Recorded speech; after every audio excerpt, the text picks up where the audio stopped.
everybody. How you doing? This is Ron Robert, your host of the Rhody Sports Show. Here on it's 9:16. We're a little behind schedule, but not too bad. Three. This is our third interview, fourth of the day. We talked to Pilgrim High School coaches on their Division III state championship.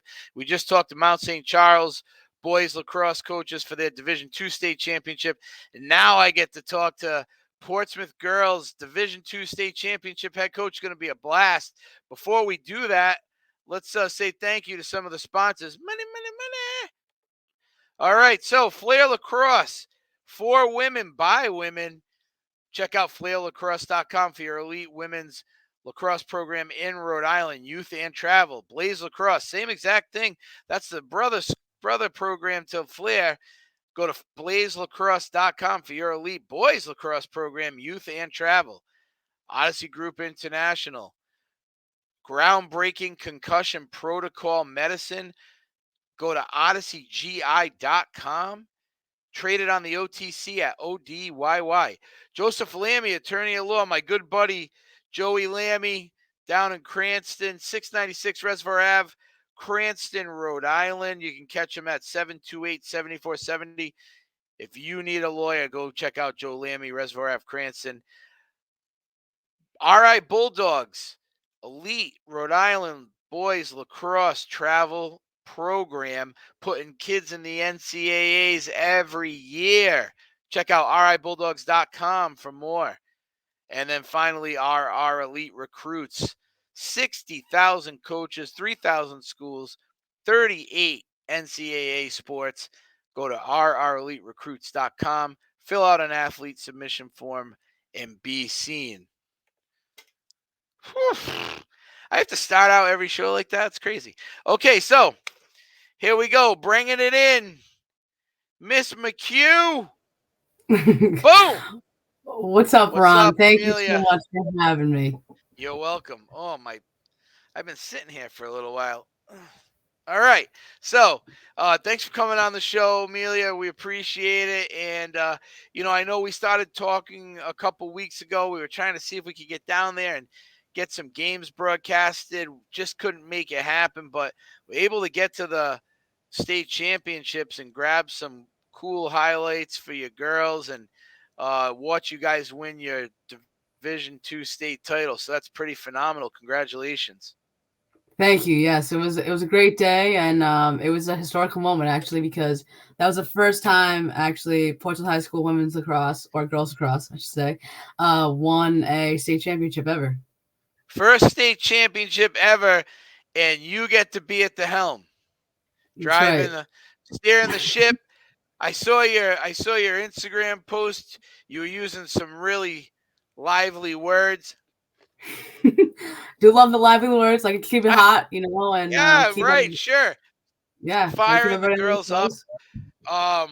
What a great team you have. Electric team. I mean, these girls are spunky, fun. You could see it in everything that they do, but great lacrosse players too. So talk about, first let's talk about the game because wow, you're walking into, a state championship game and it's history. How you feeling and how you getting the girls pumped up for it?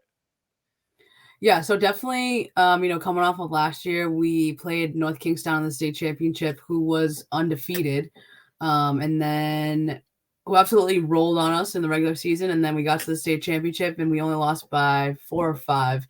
And that was a large wake up call to my kids. I got a lot of great lacrosse players, and I have a lot of great athletes, which is an amazing group of great mixture when you hit the field and come March. So yesterday was very exciting, coming off of losing the state championship last year. So that's my second time there as a coach, which was amazing. I could never ask for anything more. And I think, for being there for 5 years, going to 2 state championships and winning one, that's pretty impressive, right? And,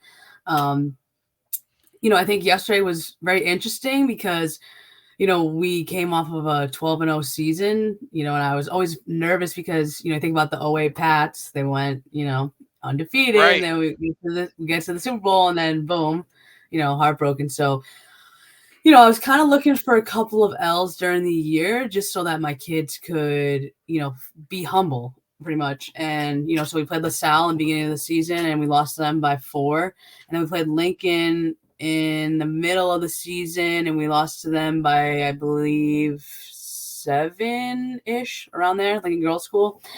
But, like, there's nothing that my kids don't work hard at. Like, when we're at practice, first of all, I'm probably the only coach in the league that holds practices 2 hours every single day. Do they want to kill me? Probably. But, like 2 hours every day, they get there early, they stretch, they warm up before I get there. And then once I get there, we're going. And, they utilize every single second. And, my kids are just like absolutely learners of the game. And, I'm just there to teach and, help them become better lacrosse players than I ever was. And I think each one of my kids does that every single day. And it's amazing to watch. And I think, I got, Grace Banu is number 8. She's going to Merrimack to play Division 1. She's a senior, so she will be definitely missed next year. She's the leader of my team and essentially the Tom Brady of the offensive end.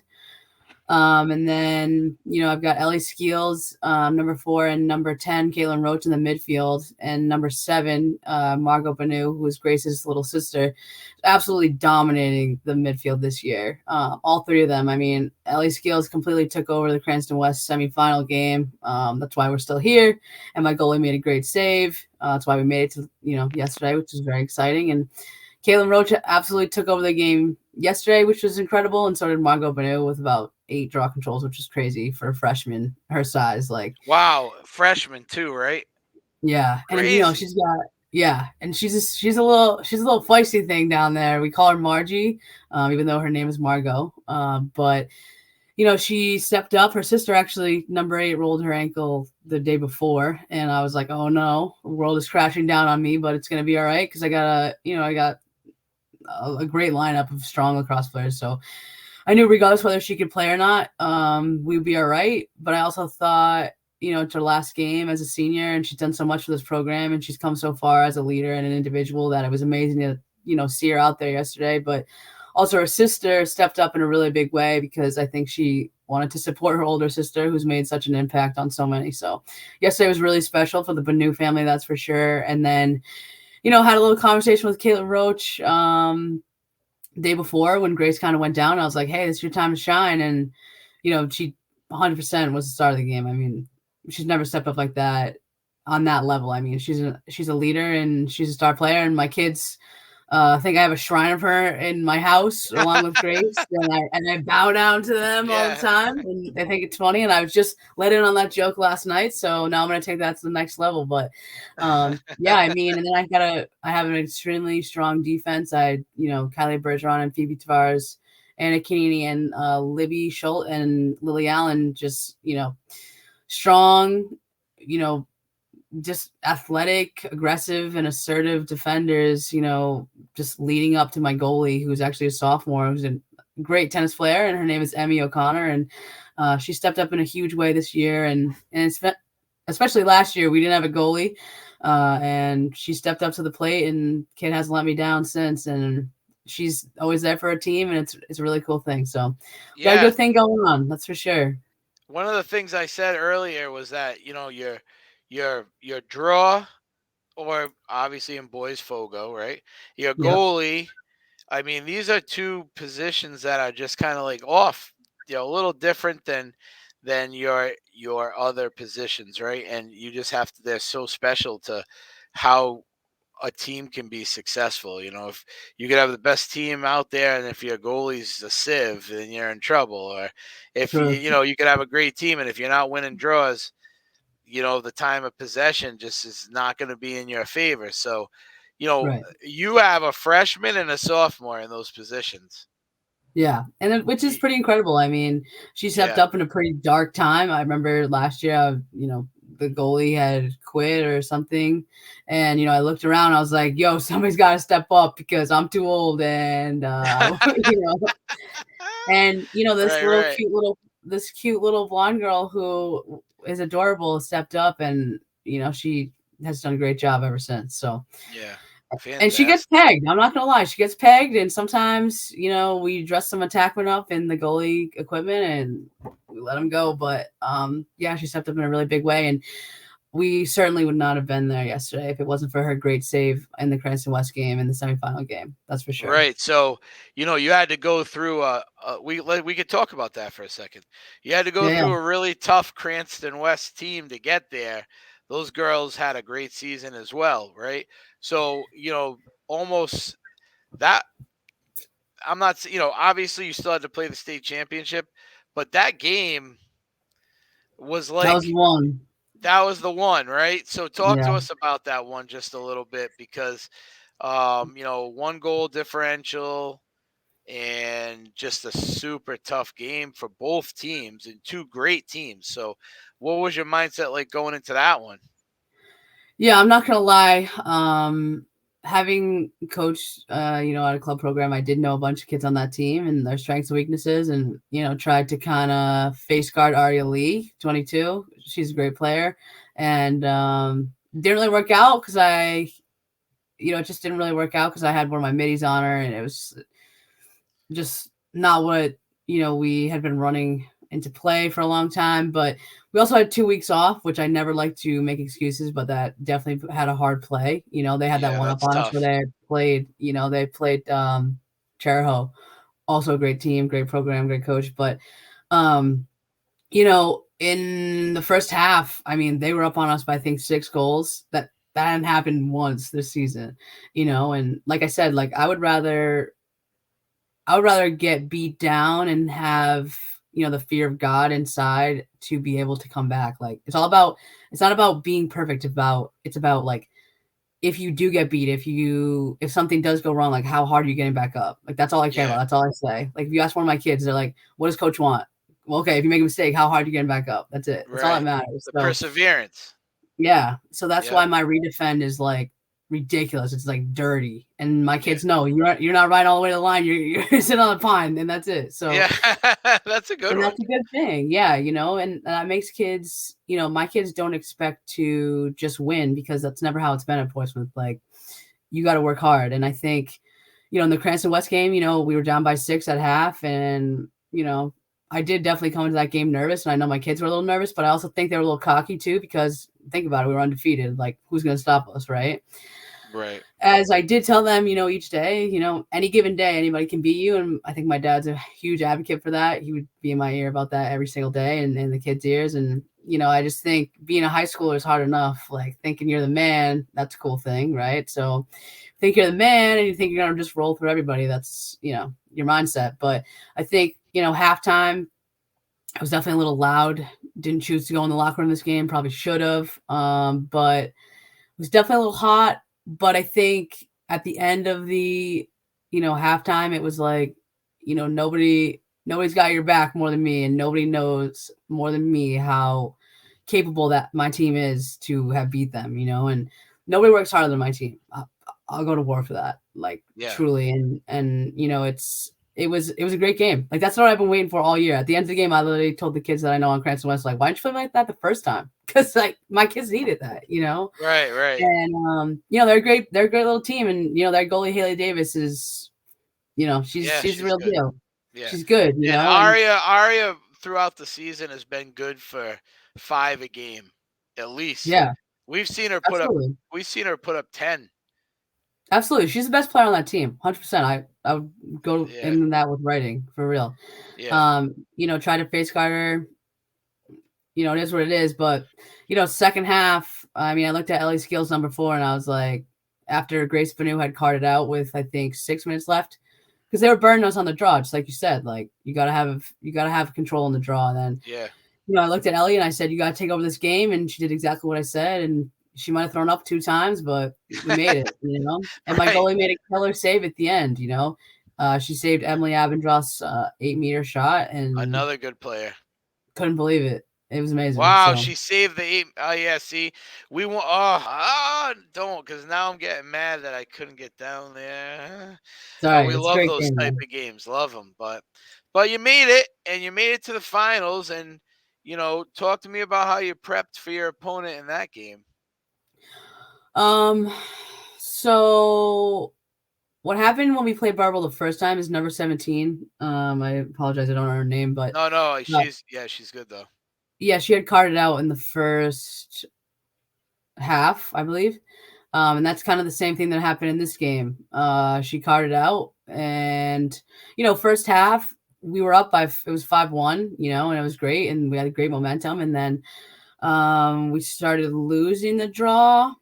Interesting calls, and then momentum struck, and then it was 5-4, and my kids were in the shade at halftime, and I just looked at them and I said, I don't know why you worked so hard to be here if you don't want to be here, right? And of course they want to be there, and that was my time to play bad cop, and they know, like there's nobody that believes in them more than the person that's yelling at you. Like one Right. of the greatest coaches I've ever had told me, if a coach is not on you, then they don't care about you, Yep. and that's the truth. It is the truth. Um, 100%. They yeah, have to so be. absolutely. So, halftime came around, and, Caitlin Roach did exactly what I said, took over the whole entire game. I think she got like 4 goals in a row. She ended up having 5 goals that entire game. And, Grace literally went to urgent care the day before and rolled her ankle. Her ankle was as large as a lacrosse ball, and you wouldn't even know it yesterday. And that was amazing. Like, she prevailed, and her sister stepped up on the draw, and Nora Coney stepped up, and Emily Gabola, and Dallas Nightingale, and it was a beautiful thing. And my defense was killer. I mean, I had to move skills back to defense because she wasn't feeling that good, and she's going to American University to play D, so that's her spot, and she locked it down and she moved the ball, and everybody just did a great job, and they worked together. And my goalie had literally 13 saves. I mean, that's amazing. That's the most amount of saves she's had all year. So Yeah. everything just came together, and it was amazing. Yeah, and Burrville, a really tough, talented team. I mean, I watched them play a couple games this year. We watched them beat Cranston West, and it was double overtime at Yeah, West. I mean, those neither one of those teams were giving up, and you beat both of them. Your team took both of them down, and those are, like I said, gritty teams just like yours. So it wasn't, it wasn't like a walk in the park. I mean, you guys, even though you were up big and you saw some momentum swing and come back, your team had to kind of reassess and come back at halftime and really take it to them. yeah, absolutely. I mean, listen, you win the draw, you rule the world. That's it. That's Like, it. you win the draw, you're winning the game. Yep. It's all about possession, right? So, and even if my kids did make mistakes, which they were sloppy, they had about 10 turnovers in the first half, and that's terrible. Like, to be honest, we should have been up probably like 15-1 in the first half, or 10-1, whatever. But Right. Right. with the amount of turnovers, it's just, do the math. It's not going to work out. So, they started, cutting down the turnovers, and then started stepping up and taking care of the ball. And I don't know if you saw that, but at the end of the game, we're just holding the ball, just moving it around. And Oh yeah. the Burbo was playing a zone backer, which is kind of easy to break. I mean, I was a defender. Like, I know how to take a defender off, right? So, we're just breaking the D and just slowing it down, and it was great. So Yeah. Really yeah, good. I learned a lot this year about girls lacrosse. Now, I know I'm not saying I know everything about lacrosse, blah blah blah, but boys lacrosse, we've talked a little bit before I jumped on, right? Boys lacrosse, I've been following that for a long time. right, I've coached 3 boys that played 2 college level, go the thing, right? But girls, I just never really got into it that much because I didn't have a vested interest. I didn't have a girl playing or whatever, and right. so this year I really dove in, and I mean the amount of rules for is crazy. Not there's so many parents in the stands have no idea what they're talking about, and it's not their fault. I don't blame them. Amen. It's just it's not like again, it's not their fault. I don't blame them because it's just crazy. And then I was actually running scoreboard at a lot of games in Cranston, like the actual scoreboard. Um, and the refs are making all these and you got to wait for this thing, but they're doing all these things sometimes from the score box. You look down, it looks like they're telling you to stop the clock even though it's running clock, and you stop it, then they yell at you, or you don't stop it, they yell at you. I mean, girls lacrosse, that is a big sport to manage. That's what. Absolutely. Yeah, some people don't respect it as much as it should be, and I mean, I learned a lot about the sport this year. And how do you get to? Do you think you know all the rules? Do you think you know him? Like, feel you've been playing a long time, college level player you are, and now a coach. Do you feel like you there's still sometimes you go, right? Absolutely. Like, absolutely. It's crazy. You know, What? and that's okay because, every year the rule book changes and, the refs send it out to us, which is great. And, but it's different like going from playing in college and having different rules to then it was hard for me my first year transitioning because when I was in college you could run through the crease as a defender. You can't do that in high school. And then they invented the shot clock rule, which is coming shortly to high school, but you have to pay people to run the shot clock. So that's why we don't have it yet in high school because you have to pay Right. someone, which is fine, understandable. But if once we get a shot clock, this game will move a lot faster, I believe, and just like the college game, So I think, yeah, definitely to answer your question, yeah, probably. But I think as much as I don't know, I want to learn, and I'm not afraid to ask questions, and Right. it is what it is. I mean, but the smarter person asks the question. So I have to say, I feel like the referees would understand that only 2% of people watching that game really know what's going on as far as the rules oh yeah, go. There's like oh almost yeah, no one, and the refs still get viciously mad at people for when mm, they like make a mistake, and I'm just like, I'm like, okay, mm. I don't know.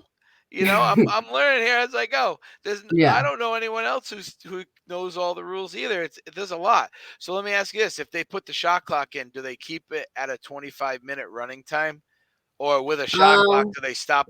Because I feel like with a shot clock and running time, the game's going to be done in under an hour.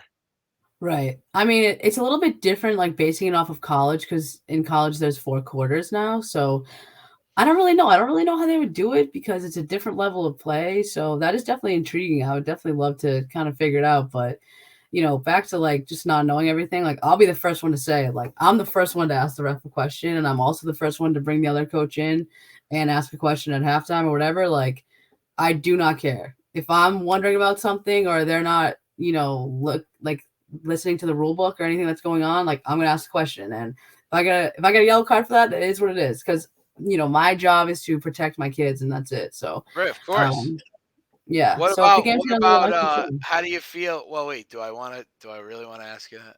No, I don't want to ask you that. So, no, it's for your own good, trust me. I'm not going to ask that.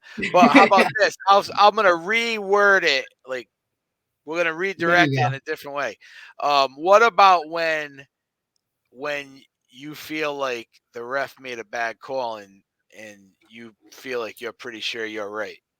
Yeah. So Okay, I'm there we probably go. the first to like throw my hands or start just freaking out, and it's not good. Right. But I'm working on that. That's some self control. But like I said, like if the game gets dangerous, like I'm gonna say something because played my whole life. Like the game doesn't need to be dangerous. It doesn't need to be a wrestling match. There's a couple games this year that were literally a wrestling match, and I was like, I'm here to play lacrosse, and it's a craft to play women's lacrosse. It's very different than the boys, but one of my coaches once had also said that it takes a lot more skill to play girls than boys.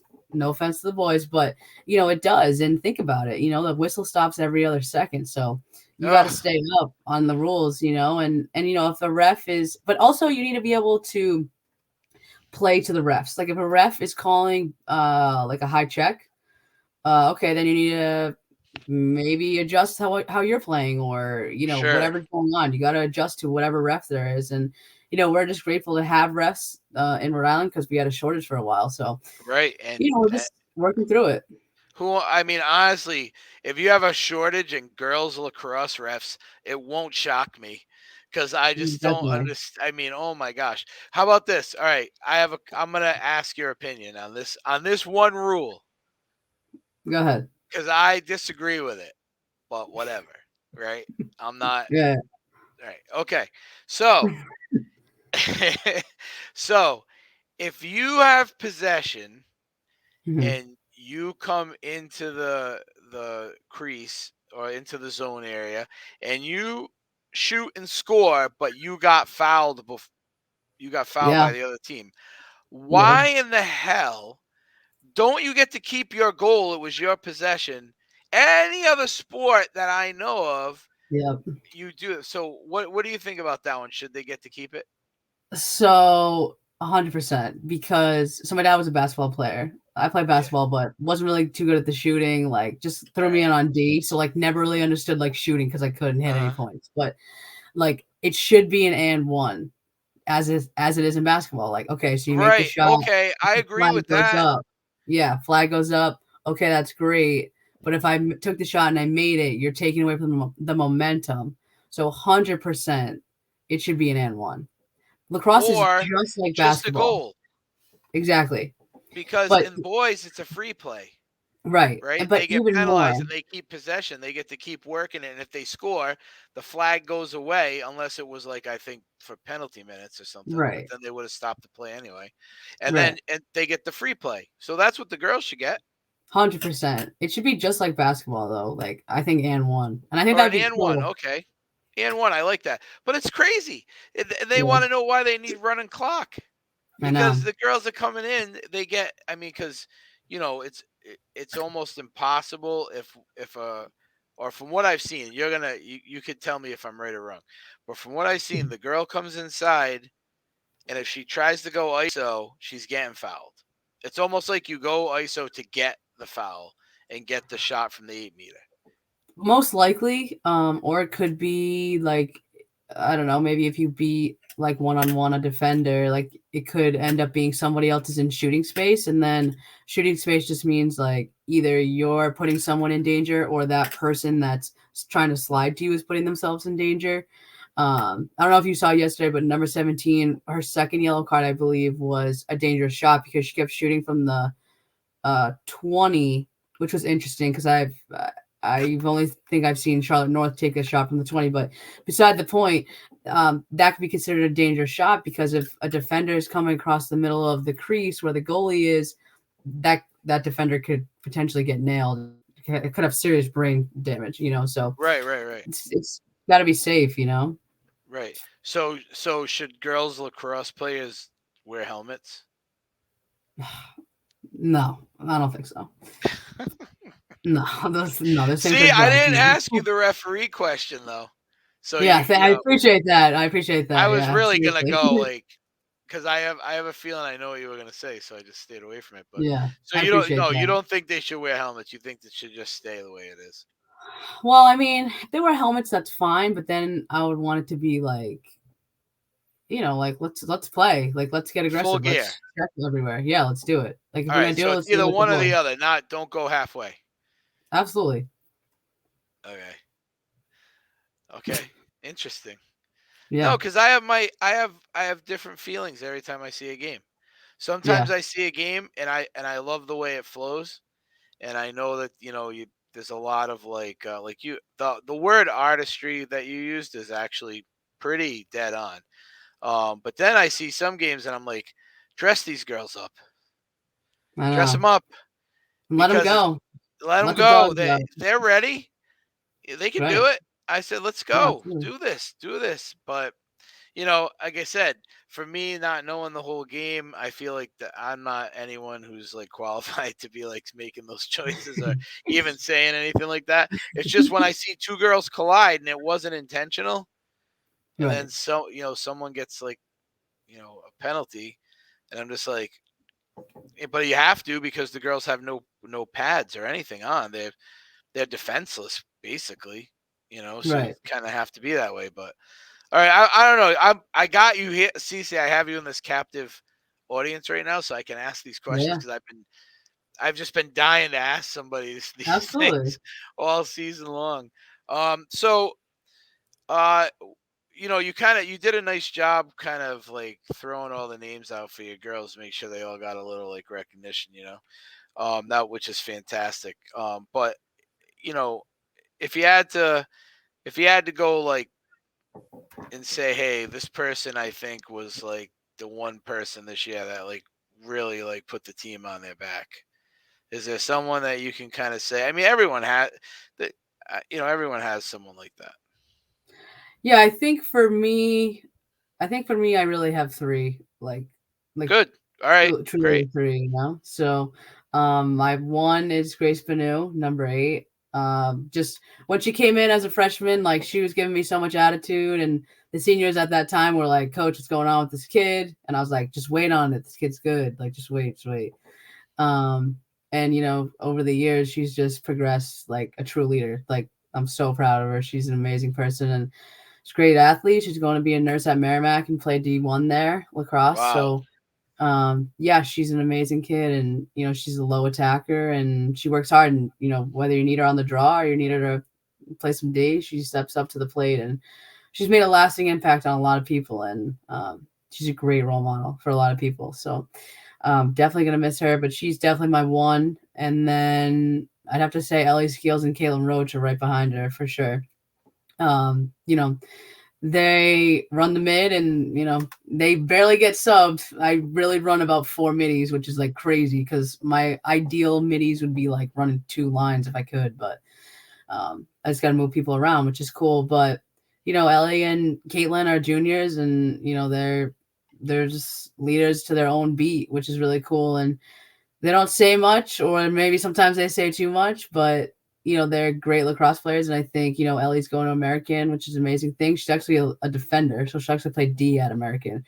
But yeah, she is a definition of put the team on your back. And she's very vocal, and she's a great kid. So she's going to go far. And I think Roach as well, we're trying to get her to the next level, and she will, because she's a leader, and she's a teammate. She's a great teammate. I mean, both great, all three great teammates. So, I'm really proud of them, and they stepped up hard this year, and they wanted this, and they've been working hard. So well deserved to all of my kids. But those are my big three right there. Awesome. All right. Well, look, this has been a blast. I've had a lot of fun. You really kind of educated me a little bit Yeah, here, and it's good. I I used to think, be a teacher. I'm glad I'm using my education oh, correctly. geez. Yeah. Come on, you had to go there on me. I just want to know a couple. I just want to get the insight on the lacrosse a little bit here. It's. I actually I had a great time watching women's lacrosse, girls lacrosse this season. Learned a lot, and hopefully next year we get down there. Not hopefully, we'll get down there and get your games broadcasted, because we love to do that for all the athletes in Rhode Island, so they can get the exposure that they need in Rhode Island. You have some Yeah. kids going far, and that's a testament Yeah. to you. Every program that whether it's a a successful program with a state title, or a program that's 500, if they have the right coach, their kids end up doing something that they want to do at the higher level. So kudos to you. You Thank did a you. great job. You're welcome. And You're welcome. and also I hope that, we'll be in D1 next year, so you can catch some closer games. Maybe some like LaSalle games up there. So it'll be a Oh little bit yeah. easier for you guys. So you think you're getting bumped? I was just gonna ask you that, and I forgot. We better, man. Oh, I you need want it. it? Oh Listen, yeah. I'll tell you right Maybe now. this year. There's no shortage of people who want to get out Get me of up there. D1, Let me right? hang with the big dogs. Right. There's a very small list of people that want to go up. So if Yeah, you no. really Let me wanted to, in. I'm sure if you petitioned it, it's gonna happen. Yeah. I Yeah. that's definitely a place where I want to be. I like a challenge. Like I'd rather be blown out than to blow teams out. Like that's I want I want the best for my kids. I want them to be challenged like every day. They show up and they challenge each other. So No, bring it up. Like, you let's do it. guys belong there. Thank you. We Thank you, you Ron. belong. No, you belong there for sure. There's great. Listen, the teams are great. The players are great. Absolutely. I Amazing feel teams. like Amazing teams. you and Cranston West definitely could have competed in D1 this year. I think you could have. I mean, I don't know. No, seriously, I think so. And I don't know what the outcome would have been. Right. Because going to D1 doesn't mean that, oh, I'm good enough to play LaSalle one day and beat them. I mean, you have to Right. do the whole schedule. And so it Oh yeah. becomes a whole different animal. I know you know this. But after everything we saw, I feel like, and maybe Burrville too. Maybe they could have, but you guys could have. There's it's good up there. I mean, I know you know that, but I think if you want it, you should petition for it and go for it. I bet you get it, because and you have Cooney's kid on your team too, right? I do. I have Nora Cooney. Yes, I do. Yeah, I heard her name. I didn't know that. Oh, he's a good guy. Yeah. And his son, I Love like. Nora. Yeah, good guy, good guy. The dad. So, all right. Well, thank you so much for coming on the show. We really appreciate it. I know it was a little late, but you rocked it out. You're a rock star. Thanks, Ron. Congratulations on your state title. I mean, first ever in Portsmouth girls lacrosse history. Hang that one on your wall, would you? That's for sure. That's for sure. Awesome. All right. Okay. Thank you so much. We'll let you go. Have a good night. Nice to meet you Thank you, and good Ron. talking to you. You're welcome. You All right, everybody. That was Amelia McHugh from Portsmouth girls lacrosse team, the Division II RIIL state champions here in Rhode Island. Phenomenal team that just had a great season. Great girls. Look, their coach. I mean, she just really impressed me. And you could obviously tell that when you have a good coach and you have good leaders on the team, that special things can happen. And they just won their first state championship, which is just in school history. And let's talk, it's Portsmouth. You're not talking about a school that doesn't have great sports. I mean, this school has great sports. So for them to pull out the first state title is a huge accomplishment for them. I love the fact that she's calling out that she wants to go to D1. Hopefully she can get there, and I think those girls deserve it. So, all right, really quick before we get going, I wanted to say thank you to our sponsors just one more time. Boy, 3 podcasts in a row, all great guests. And here's our sponsors: Flair Lacrosse, for women, by women. Go to flairlacrosse.com for an elite Rhode Island women's only lacrosse program, youth and travel. Blaze Lacrosse, go to blazelacrosse.com for an elite boys Rhode Island program, youth and travel. Odyssey Group International, groundbreaking concussion protocol. Go to odysseygi.com and it is traded on the OTC at ODYY. And then Joseph Lammy, attorney at law, 696 Reservoir Ave, Cranston, Rhode Island. You got to check out our good friend Joe Lammy. Thanks for supporting the Rhode Island student athletes this year, Joe. 728-7470. Go check out Joe Lammy. And then last but not, well, no, not last, but actually, big dog here, Rhode Island Bulldogs. Go to rhodeislandbulldogs.com for another elite Rhode Island boys lacrosse program. They are sending kids to the NCAAs every year. RIBulldogs.com. Go check it out. And then finally, RREliteRecruits.com. 60,000 schools, 60,000 coaches, 3,000 schools, and 38 NCAA sports. If you want to be seen, go to RREliteRecruits.com. Fill out your athlete submission form today. All right, everybody. Thank you so much for tuning in, and we will see you again on the Rhody Sports Show.